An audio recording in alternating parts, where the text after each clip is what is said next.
बिस्मिल्लाहिर्रहमानिर्रहीम। अस्सलाम वालेकुम नाज़रीन, उम्मीद करते हैं जी आप सब ठीक ठाक होंगे। आप सबकी दुआओं से अल्हम्दुलिल्लाह जी हम भी बिल्कुल ठीक हैं। और आज जी एक फ़ैमिली के साथ मौजूद हूँ। ये मेरी बहन एक मेरे साथ मौजूद है। इनके शौहर की पहले वफ़ात हुई है, ये उनके साथ रहती थी, फिर ये अपने वालदा के पास आ गई हैं और अब इनकी 3 दिन पहले वालदा की भी डेथ हो गई। अब ये किस तरह से अपनी ज़िंदगी गुजारी है, इनसे जानते हैं। कैसी हैं आप? ठीक। सबसे पहले तो बहुत अफसोस आपकी वालदा के लिए, अल्लाह पाक उनको जन्नत में आला दर्जात उनके बुलंद फरमाए और आगे के लिए उनके लिए आसानियाँ पैदा करे अल्लाह पाक। आमीन। किस तरह से बहन जिंदगी गुजार रही हैं अपनी? अपने अम्मी को रहिंदी सां जी। ਫੋਟ ਸ਼ੋਰ ਤੁਹਾਡੇ ਕਿਦੋਂ ਫੋਤ ਹੋਏ ਨੇ? 5 ਸਾਲ ਹੋ ਗਏ ਨੇ। 5 ਸਾਲ ਤੇ 5 ਸਾਲ ਤੋਂ ਤੁਸੀਂ ਆਪਣੀ ਵਾਲਦਾ ਦੇ ਕੋਲ ਹੀ ਰਹਿ ਰਹੇ ਆਪਣੀ ਅੰਮੀ ਕੋਲ ਹੀ ਰਹਿੰਦੀ ਸਾਂ।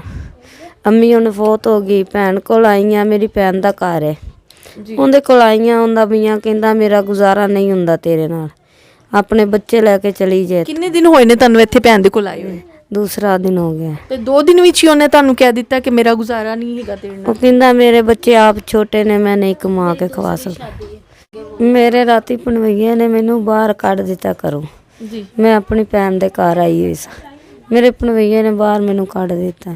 ਮੈਨੂੰ ਰਾਤੀ ਠੰਡ ਲੱਗ ਗਈ ਹੈ, ਮੇਰੇ ਦਿਲ ਤੇ ਦਰਦ ਹੋਈ ਜਾਂਦੀ, ਮੇਰੇ ਕੋ ਬੋਲਿਆ ਨਹੀਂ ਜਾਂਦਾ, ਬਹੁਤ ਮੇਰੀ ਜ਼ਿਆਦਾ ਤਬੀਅਤ ਖਰਾਬ ਹੈ। ਮੇਰੀ ਭੈਣ ਮਿੰਨਤਾਂ ਨਾਲ ਲੈ ਕੇ ਆਈ, ਆਪਣੇ ਬੰਦੇ ਦੀਆਂ ਮਿੰਨਤਾਂ ਕਰਕੇ 2 3 4 ਦਿਨ ਕੱਢ ਲੈਂਦੇ ਮੇਰੀ ਭੈਣ ਨੂੰ। ਕੋਈ ਸਾਰਾ ਇਹਨੂੰ ਮਿਲ ਜਾਏਦਾ ਤੇ ਚਲੀ ਜਾਏਗੀ। ਕਿਸੇ ਨੇ ਮੇਰਾ ਕੋਈ ਮਦਦ ਕਰਨੀ ਤੇ ਕੋਈ ਅੱਲਾ ਵਾਸਤੇ ਕਰ ਦੇਵੇ। अल्लाह उनकी ज़िंदगी करे, अल्लाह उन्हें लम्बी उम्र देवे। जी। तो उनकी बहन भी मेरे साथ मौजूद है, उनसे जानते हैं कि ये बहन को अपने पास क्यों नहीं रख पा रही। ਕੀ ਹਾਲ ਹੈ ਬਾਜੀ ਤੁਹਾਡਾ? ਠੀਕ ਹੋ? ठीक ठाक, शुक्र अल्लाह। ਅੱਛਾ ਬਾਜੀ, ਹੁਣ ਤੁਹਾਡੀ ਭੈਣ ਤੁਹਾਡੇ ਕੋਲ ਆਏ ਹੋਏ ਨੇ ਤੇ ਕਿਉਂ ਮਤਲਬ ਫੋਨ ਇਹ ਤੁਸੀਂ ਫੜ ਕੇ ਗੱਲ ਕਰ ਸਕਦੇ ਹੋ ਕੀ ਮਤਲਬ ਇਹਨੂੰ ਤੁਹਾਡੇ ਮੀਆਂ ਦਾ ਕਹਿ ਰਹੇ ਨੇ ਕਿ ਆਪਣੇ ਕੋਲ ਨਹੀਂ ਰੱਖਦੇ ਪਏ?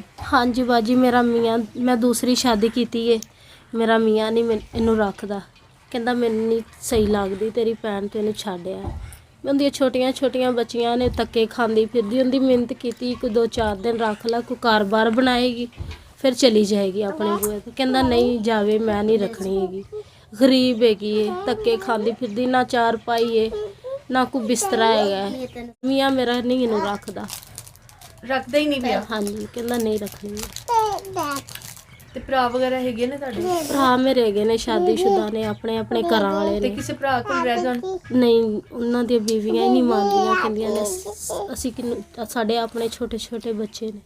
ਮੈਂ ਆਪਣੀ ਭੈਣ ਨੂੰ ਨਹੀਂ ਕੱਢ ਸਕਦੀ, ਕਿਉਂ ਗਰੀਬ ਹੈਗੀ, ਕਿੱਥੇ ਜਾਏਗੀ, ਪਰ ਮੈਂ ਆਪਣਾ ਘਰ ਵੀ ਨਹੀਂ ਖਰਾਬ ਕਰ ਸਕਦੀ, ਮੇਰੀ ਦੂਸਰੀ ਜਗ੍ਹਾ ਸ਼ਾਦੀ ਹੋਈ ਹੈ। ਇਹ ਬੱਚੀਆਂ ਨੇ ਉਹਦੀਆਂ ਛੋਟੀਆਂ ਛੋਟੀਆਂ, ਮੇਰੇ ਗਰੀਬ ਨੇ। ਮੈਂ ਮਾਂ ਸਾਡੀ ਐਸੀ, ਉਹ ਫੌਤ ਹੋ ਗਈ, ਕਿਰਾਏ ਤੇ ਰਹਿੰਦੇ ਸੀ, ਉਹਨਾਂ ਘਰ ਕਿਰਾਏ ਤੋਂ ਖਾਲੀ ਕਰ ਲਿਆ। ਮੇਰਾ ਆਪਣਾ ਘਰ ਹੈ ਛੋਟਾ ਜਿਹਾ, ਮੈਂ ਨਹੀਂ ਇਹਨਾਂ ਨੂੰ ਰੱਖ ਸਕਦੀ। ਮੇਰਾ ਮੀਆਂ ਕਹਿੰਦਾ ਨਹੀਂ ਰੱਖਣਾ ਹੈਗਾ, ਮੈਂ ਇੰਨਾ ਕਮਾਉਣ ਜੋਗਾ ਨਹੀਂ ਹੈਗਾ ਕਿ ਮੈਂ ਇਹਨਾਂ ਨੂੰ ਵੀ ਪਾਲਾਂ, ਮੈਂ ਮਜਬੂਰ ਹਾਂ। ਮੇਰੇ ਛੋਟੇ ਛੋਟੇ ਬੱਚੇ ਨੇ। ਮੈਂ ਦੂਸਰੀ ਪਹਿਲੇ ਸ਼ਾਦੀ ਕੀਤੀ, ਪਹਿਲੇ ਮੇਰਾ ਮੀਆਂ ਫੌਤ ਹੋ ਗਿਆ, ਮੈਂ ਦੂਸਰੀ ਸ਼ਾਦੀ ਕੀਤੀ ਹੈ। ਮੇਰਾ ਮੀਆਂ ਕਹਿੰਦਾ ਇਹਨੂੰ ਮੈਂ ਨਹੀਂ ਰੱਖਣਾ।